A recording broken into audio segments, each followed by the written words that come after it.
قرآن بنایا ہوگا جب بعد مرنے کے یہی حافظ قرآن تمہاری قبر پہ قرآن پڑھتا ہوا نظر آئے گا۔ ہم نے بڑے بڑے مالداروں کو دیکھا ہے، ہاتھ جھاڑ کر آ جاتے ہیں، کوئی قبر پہ نہیں رکتا ہے، سب آ کر بریانی پہ ٹوٹ پڑتے ہیں، کسی کو فکر نہیں ہوتی۔ اگر فکر ہوتی ہے تو اسی بیٹے کو فکر ہوتی ہے جس نے قرآن پڑھا ہے، جو قرآن کا قاری ہے۔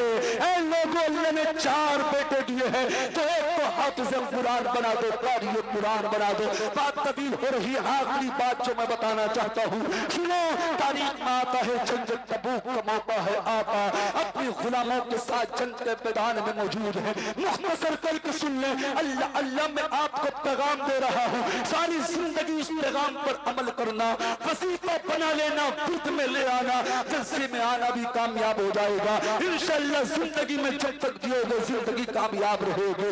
جنگ تبوک کا موقع ہے، آقا اپنے غلاموں کے ساتھ جنگ کے میدان میں ہے۔ اللہ اللہ کیا دیکھا؟ ایک جنازہ ہوا میں اڑتا ہوا آیا۔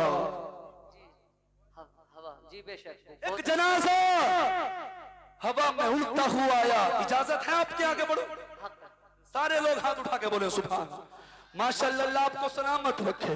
ادھر والے بھی خاموشی سے سماعت کر رہے ہیں، ادھر والے مکمل سپورٹ میں ہیں۔ اب ذرا سنیں سب کے لیے، اللہ اکبر۔ ایک جنازہ ہوا میں اڑتا ہوا آیا، زمین پر ٹھہر گیا، زمین پر رک گیا۔ نبی نے فرمایا، میرے غلاموں صفوں کو سیدھا کر لو، صفیں بنا لو، میں اس کی نماز جنازہ پڑھاؤں گا، تم اس کی نماز جنازہ پڑھو۔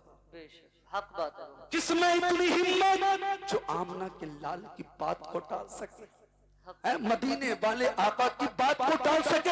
کسی میں اتنی ہمت نہیں۔ آقا نے جب فرمایا تو تمام کے تمام غلاموں نے، صحابہ نے صفوں کو سیدھا کر دیا، صفوں کو درست کر دیا۔ اللہ اکبر۔ میرے بعد فوراً مفتی گلفام صاحب قبلہ، جو الحمدللہ جن کی تاریخ بڑی مشکل سے ملتی ہے، مولانا شہباز صاحب قبلہ کی محنتیں ہیں، کمیٹی والوں کی محنتیں ہیں، خطیب ہندوستان مفکر اسلام علامہ مفتی گلفام صاحب قبلہ منبر رسول پر بالکل آنے والے ہیں۔ گھبرائے نہیں آپ حضرات، تاریخ بتاتی ہے، بات کو جلدی سے سمیٹ رہا ہوں۔ جیسے ہی جنازہ آیا، آقا نے فرمایا صفوں کو درست کر لو، صفوں کو سیدھا کر لو، میں اس کی نماز جنازہ پڑھاؤں گا، تم اس کی نماز جنازہ پڑھنا۔ اللہ اللہ، تمام کے تمام غلاموں نے نماز صفوں کو درست کر لیا، صفوں کو سیدھا کر لیا۔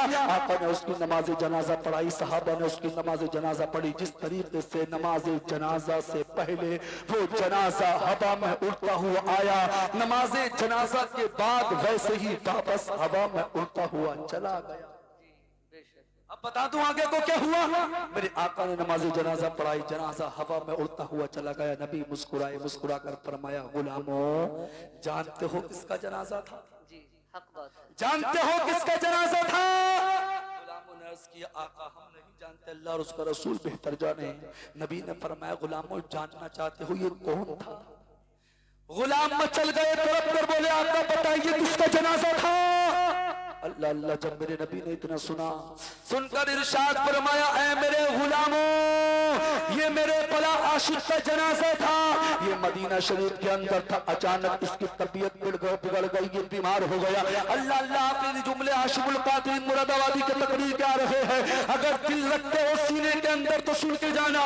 اللہ اللہ، میرے آقا نے فرمایا، یہ میرے بلا عاشق کا جنازہ ہے، اچانک یہ مدینہ شریف کے اندر بیمار ہو گیا، اس کی بیماری بڑھ گئی اور یہ اتنا بیمار ہو گیا، اس نے رب کی بارگاہ میں دعا کیا، اے مولا اگر اسی بیماری میں میرا انتقال ہو جائے تو میری نماز جنازہ تیرا محبوب پڑھائے، تیرا رسول پڑھائے۔ اے میرے غلاموں، اسی بیماری میں اس کا انتقال ہو گیا، اللہ نے اس کی دعا کو قبول کر لیا اور فرشتوں کو حکم دیا، اے فرشتوں جاؤ میرے اس بندے کا جنازہ لے کر جنگ کے میدان میں میرے محبوب کی بارگاہ۔ سبحان اللہ، سبحان اللہ، بہت اچھا، بے شک۔ پھر میرے نبی نے فرمایا، میرے غلاموں جانتے ہو اس کو یہ مقام کیسے ملا؟ جی حق بات ہے۔ جو مطلب اور مقصد ہے تقریر کا خلاصہ وہ سن کے جائے، بھائی کچھ تو مقام ہوگا، جو اس کو مقام ملا کچھ تو وہ کرتا ہوگا، اس کا کچھ تو عمل ہوگا، کچھ وظیفہ ہوگا، یہاں دل کی تختی پر لکھ لینا اور ساری زندگی عمل کرنا۔ اللہ اللہ، میرے نبی نے فرمایا، غلاموں جانتے ہو اس کو یہ مقام کیسے ملا؟ کہا آقا ہم نہیں جانتے۔ اللہ اللہ، نبی نے ارشاد فرمایا، اے میرے غلاموں سنو، اس کو یہ مقام و مرتبہ اس لیے ملا یہ ساری زندگی روزانہ جب تک دنیا میں رہا، حیات تھا، زندہ تھا، یا تو 11 مرتبہ یا 7 مرتبہ سورہ اخلاص کی تلاوت کرتا تھا، سورہ اخلاص پڑھتا تھا۔ لوگوں جو 11 مرتبہ روزانہ سورہ اخلاص کی تلاوت کرتا ہو، اس کا انتقال ہو جائے، پوچھتے اس کو کاندھے پہ اٹھا کے لے کے جائے، نبی اس کی نماز جنازہ پڑھائے، اور وہ قبر میں جائے تو حوران جنت اس کا استقبال کر رہی ہو۔ بے شک سبحان اے اللہ۔ لوگوں، جب سورہ اخلاص کی تلاوت کا یہ مقام ہے تو اندازہ لگاؤ پورے قرآن کی تلاوت کا عالم کیا ہوگا۔ جیسے ہی حضرت ابو بکر صدیق نے نبی کو دیکھا لپٹ گئے۔ ذہن حاضر ہے؟ آخری جملہ جو رہ گیا تھا سنا دو، اجازت ہو؟ بس 1-2 منٹ کی بات، اجازت ہے؟ جیسے ہی حضرت ارقم کے گھر حضرت ابو بکر صدیق کی والدہ حضرت ابو بکر صدیق کو لے کر گئی، حضرت ابو بکر صدیق نے نبی کو دیکھا لپٹ گئے۔ حضرت ابو بکر صدیق نبی سے لپٹ کر رونے لگے، نبی بھی ابو بکر صدیق سے لپٹ کر رونے لگے۔ جتنے لوگ وہاں موجود تو سب کے سب دیکھ کر نبی کو اللہ اکبر دونوں کو دیکھ کر رونے لگے۔ اے لوگوں، بات ہوئی جو نبی کا سچا عاشق ہوتا ہے، جو نبی کا سچا دیوانہ ہوتا ہے، جو نبی سے سچا پیار کرتا ہے، وہ اپنی جان کی فکر نہیں کرتا، وہ اپنے مال کی فکر نہیں کرتا، اپنی اولاد کی فکر نہیں کرتا۔ میں تو یہی کہوں گا محمد کی محبت دین حق کی شرط اول ہے، اسی میں ہو اگر کامیل تو سب کچھ نامکمل ہے۔ اسلام زندہ باد، وما علینا الا البلاغ۔ السلام علیکم۔